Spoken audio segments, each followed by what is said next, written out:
A little something about how pigs and hogs are viewed in the Appalachian Mountains. They are their own food group.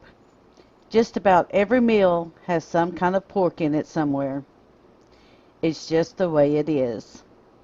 To steal a pig or to kill one is a serious offense because you basically are stealing from the table of a family. Floyd Hatfield, the cousin to a niece, had a hog. Randolph McCoy claimed that hog was his. There were notches in the pig's ear which gave credence that this was McCoy's hog and not a Hatfield's one. The matter was taken to a local justice of the peace, Anderson, Preacher, and niece Hatfield. The community that the trial took place in had a very heavy McCoy influence. However, at Hatfield presided. Testimony was given by Bill Stanton, who was related to both families. He was a member of the McCoy extended family by blood, but had married into the Hatfield clan. Stanton had testified in Floyd Hatfield's favor. Justice Hatfield took his testimony into account and ruled for the Hatfields. He then removed the theft charge against Hatfield and allowed him to retain possession of the hog. In June 1880, Bill Stanton was killed by Sam and Paris McCoy. Sam stood trial for the killing and was found not guilty by means of self-defense. The actual reason behind this dispute is not clear.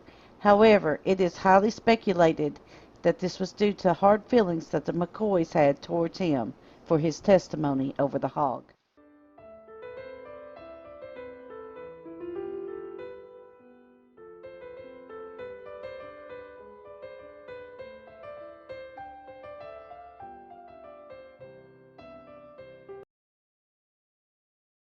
In 1979, Family Feud had a special week of taping for the Hatfield and McCoys. It was once again a battle for a hog as well as for some money.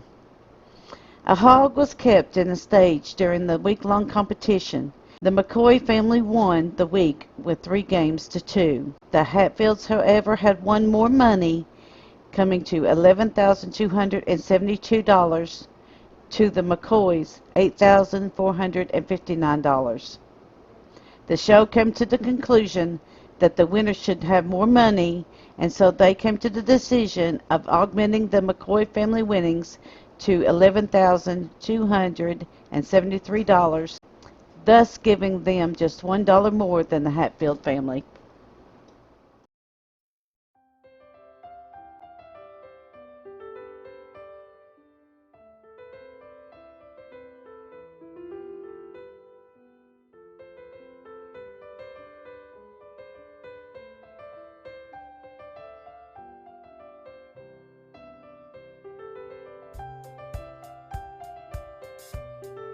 Now something for everyone who is not from the Appalachian Mountains should know.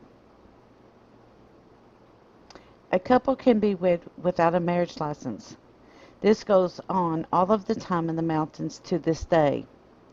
Common law marriages are a real recognized part of life in the mountains.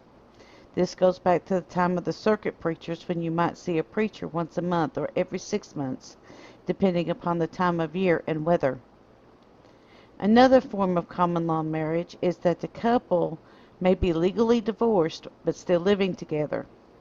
All of the children born under this arrangement are often considered to be legitimate, and the children do bear the father's last name in many cases. You can be divorced from someone by simply moving out of the house. This again goes to the common law marriage idea, and if a couple breaks up, they just separate and go their own ways. They also publicly declare that they are no longer a couple, and this is recognized as their divorce. In a common law marriage, both parties have to recognize that they are in this arrangement. They have to publicly declare each other as husband and wife, and this is where this part of the feud takes shape. Were they or weren't they married under these rules? A word about election days in Kentucky. Back in the 1800s, it was considered to be a great gathering of people. It was treated more of a social gathering than an election that we think of today. It was a time for everyone to get to know those that were running for office in their local districts and meet them face to face. It was not unheard of to have an informal family reunion at this time. It is not really known the date that Roseanna McCoy, Randolph McCoy's daughter, entered a relationship with Devil Yancey's son, Johnson, also known as Johnse. However, it is also speculated that they met at an Election Day gathering in 1880 on Prairie Creek in Pike County, Kentucky. All we know for certain is that before 1881, she had left the McCoy family household to live with the Hatfields in West Virginia. According to history, Randolph was not thrilled by Roseanna's actions, as she did this without his knowledge or consent. Neither of the families would consent to the match. Now the following event takes place, according to which historian it is, relating the tale as to when it happens. It is unclear if this takes place when Roseanna takes up with the Hatfields for the first time or when they reconcile. The McCoy family had Johnse arrested or kidnapped on an outstanding Kentucky bootlegging charge against him. When she learned of this, Roseanna made a midnight ride to alert Yancey, who organized the party of men to rescue Johnse from his capture, as they were trying to transport him to Pikeville, Kentucky to face the charges. At gunpoint, the Hatfield clan rescued Johnse and brought him back to West Virginia, where Kentucky had no legal authority or standing. Despite this act of love for Johnse and her betrayal to her family, the McCoys, Johnse abandoned Roseanna, who was pregnant with their child, for her cousin Nancy McCoy, who was the daughter of Asa Harmon McCoy. Johnse and Nancy were legally wed in 1881. What is clear is that this was a very rocky relationship, as Roseanna evidently left the Hatfields to return to the McCoy family, which she also had a rocky relationship with her family as well. The child of Johnse and Roseanna would be born in the spring of 1881 and named Sarah Elizabeth McCoy, and she would die at the age of 8 months old of the measles. It is said that Randolph McCoy refused to recognize the child of Roseanna and Johnse, and also to speak to his daughter ever again. So her mother arranged for her to live with her Aunt Betty in Stringville, Kentucky.